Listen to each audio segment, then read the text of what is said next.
कुछ चीज़ें ऐसी होती हैं, हिंदू अभी सोया नहीं है, हिंदू अभी जाग रहा है। और हम हिंदू जब इकट्ठे हो जाएंगे तो इनकी कोई ताकत नहीं होगी। लेकिन थोड़ा हमारी पार्टी जो बीजेपी है उनको ये सोचना होगा। संसद भवन में राहुल गांधी के बयान देने के बाद से राजनीतिक पलटवार तो होना शुरू हो ही गया है, वैसे भी जनता में काफ़ी आक्रोश भी देखने को मिल रहा है। आज मैं कॉन्स्टिट्यूशन क्लब ऑफ दिल्ली के पास मौजूद हूँ, जहाँ पे लगातार जो है तमाम जो बजरंग दल हैं और अन्य जो संगठन है उसके द्वारा जो है आक्रोश सभा रखा गया है। आक्रोश सभा में क्या पूरा कार्यक्रम है, कुछ कार्यकर्ताओं से जानने की कोशिश करेंगे। हमारे पास महाकाल की एक टोपी लगाए हुए हमारे एक भाई साहब हैं, इनसे बात करने की कोशिश करेंगे, जानेंगे कि आज के कार्यक्रम का जो है मुख्य बिंदु क्या है और राहुल गांधी ने जिस तरीके से हिंदुओं पे बयान दिया है इसको लेकर इनकी क्या राय है। सबसे पहले बहुत बहुत स्वागत है हमारा। जिस तरीके से संसद भवन में हिंदुओं पर जो बयान दिया है कि हिंदू जो है हिंसक होते हैं, इसको लेकर क्या कहना चाहेंगे राहुल गांधी? देखिए, हिंदू हिंसक होते हैं, पहली बात तो ये जब ये शब्द सुना था तो सभी जो हिंदू समाज है वही एक अचंभित हो गया था। अगर हिंदू हिंसक होते हैं तो जो बॉर्डरों पे जो बम मारते हैं वो कौन होते हैं? कुछ दिनों पहले जम्मू में एक यात्री जा रहे थे दर्शन करने के लिए, उनके ऊपर शिवपुरी में जो बम मारा है, बस को रोक कर उसमें हमला किया है, वो कौन थे? आतंकवादी कौन होते हैं? अरे हिंदू तो शांत रहा है हमेशा। अगर हिंदू हिंसक होता तो शायद हिंदुओं के अलावा देश में कोई नहीं होता, ये हिंदू राष्ट्र होता। भारत में हिंदू बहुसंख्यक होने के बावजूद हिंदू शांत है। और राहुल गांधी ऐसे शब्द का इस्तेमाल कर रहा है, इसका मतलब कहीं ना कहीं ये वोट की राजनीति है। ठीक है, वोट की राजनीति है तो अगर ऐसे करेगा तो शायद इसके मतलब फिर तो वो वही रहेगा यहाँ पर देश के अंदर। क्योंकि देखो, ये लोग हमेशा हिंदू विरोधी रहे हैं। विपक्ष में हम ये नहीं कहते कि यहाँ पर आज जो हम सब यहाँ पर जो इकट्ठे हो रहे हैं खाली बजरंग दल नहीं है, यहाँ पे हिंदू का सभी समाज है, ये सर्व समाज की यहाँ पर एक ये हमारा तो इरादा ये था कि एक प्रचंड प्रदर्शन यहाँ पर हो, लेकिन यहाँ पर देखते हुए यहाँ पर एक इस शांत जगह में हम लोग प्रदर्शन भी नहीं कर रहे हैं, यहाँ पर सिर्फ बात कर रहे हैं। दरअसल हिंदू सहज है, सरल है, इसी वजह से ये 2 टके के जो भी सांसद हैं इनके मुंह में जो आता है वो कहते हैं। कभी ये कहते हैं हिंदू मलेरिया है, मच्छर है, इसको मार देना चाहिए, कभी ये कहते हैं हिंदू हिंसक होता है।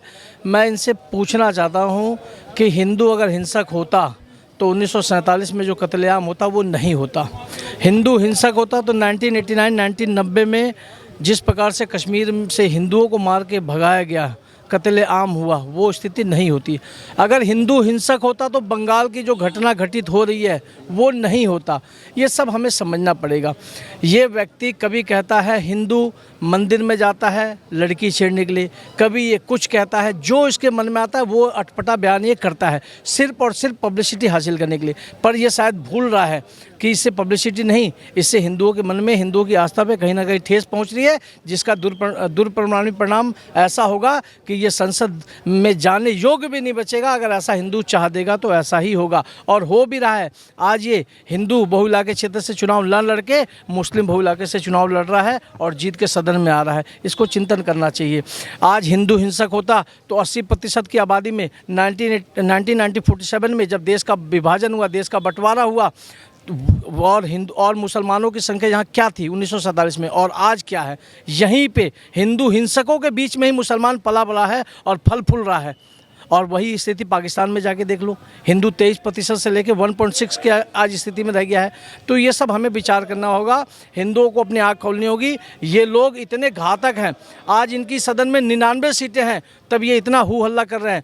जब इनको बहुमत मिल जाएगा तब तो ये कत्लेआम करेंगे, इसमें तनिक संदेह नहीं है। आपने देखा कि जिस तरीके से राहुल गांधी ने बयान दिया संसद में कि जो भी हिंदू होते वो हिंसक होते, इसको लेके क्या सोचते हैं आप? देखो, हिंसक हम नहीं हैं, हिंसक तो उनका परिवार है।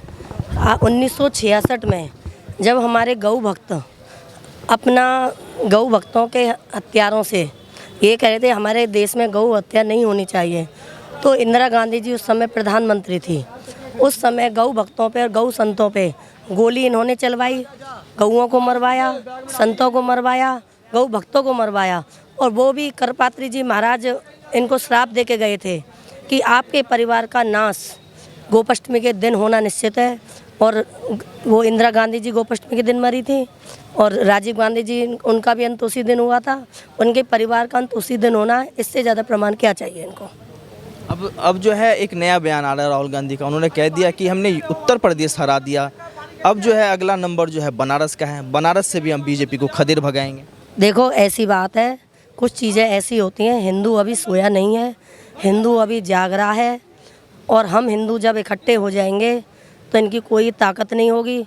लेकिन थोड़ा हमारी पार्टी जो बीजेपी है उनको ये सोचना होगा कि वो टिकट के बंटवारे में उन लोगों को टिकट दें जो हिंदुओं के ऊपर बोलना चाहते हैं, जो हिंदू समाज के लिए काम करना चाहते हैं। कुछ उनकी कमियों के कारण ही ये सीट कम आई है, उनकी ताकत नहीं है कि वो हमें हरा सकते हैं। उन्होंने टिकट के बंटवारे में जो उन्होंने सोच विचार के टिकट नहीं दिया है। आप मांस खाने वालों को उनकी पहले इंक्वायरी करें, टिकट देने से पहले। आप मांस खाने वालों को टिकट दे रहे हो, आप जो मुसलमानों के साथ लग रहे हैं आप उनको टिकट दे रहे हो, गद्दारों को। कुछ ऐसी बात नहीं है। हमारे मोदी जी, योगी जी बहुत अच्छा काम कर रहे हैं, लेकिन उनके साथ भी हमें हिंदूवादियों को ही टिकट देने का अधिकार है। इस चीज़ों से हमारा बहुत फ़र्क पड़ेगा। जो हमारे हिंदुओं के चेहरे हैं उनको सामने लाएं, और हमेशा हमारे जो नीचे के कार्यकर्ता हैं जो ईमानदारी से काम कर रहे हैं उनकी अनदेखी के कारण ये सीट कम हुई है, ना कि राहुल गांधी के कारण हुई है। अच्छा, अयोध्या में जो है राम मंदिर बन गया, बहुत सारे विकास के काम हुए, उसके बावजूद भी अयोध्या से सीट बीजेपी हार गई। इसका मेन रीज़न क्या है? देखो इसका मेन रीज़न ये है, जो लल्लू सिंह जी थे वो नीचे ज़मीन पे काम करने नहीं जाते थे। मैं अभी होके आई हूँ अयोध्या, 6 दिन रह के आई थी, तो मैंने लोगों से जानकारी की, वो अपने बच्चों की कसम खा रहे हैं। ऐसा नहीं है अयोध्या में हम जीते हैं, लेकिन कुछ फैजाबाद ऐसी जगह हैं जो गांव में, जो ग्राउंड रिपोर्ट आई है वहाँ की, कि यानी कि लल्लू सिंह जी गांव में प्रचार करने नहीं गए। लोगों ने ये सोचा था कि हम मोदी योगी के नाम पर ही वोट देंगे। देखो जी, आज हमने 10 साल से मोदी योगी जी को वोट दे रहे हैं। वो उनका सांसदों का कहना यही होता है कि आप हमें वोट नहीं दे रहे, आप योगी और मोदी जी को वोट दे रहे हैं। उनके यानी कि इनके जो सांसद और उनके नेता हैं, उनकी तानाशाही के कारण ये हाल हुआ है।